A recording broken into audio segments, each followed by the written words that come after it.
Xiaomi vacuum cleaner G20 Max versus Dyson V15. Which one cleans better?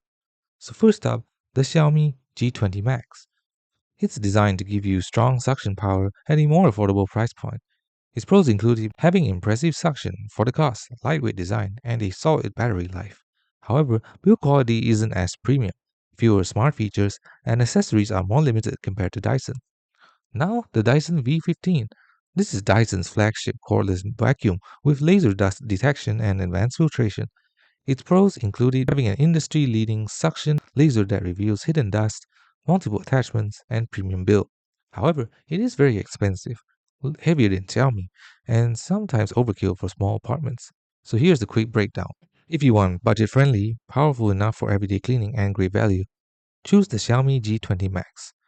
If you want ultimate cleaning performance, packed with smart tech, but at a steep price, choose Dyson V15. If you want a solid performance without breaking the bank, the Xiaomi G20 Max is a great choice. But if you want an absolute best cleaning power with all the latest features, the Dyson V15 is still king.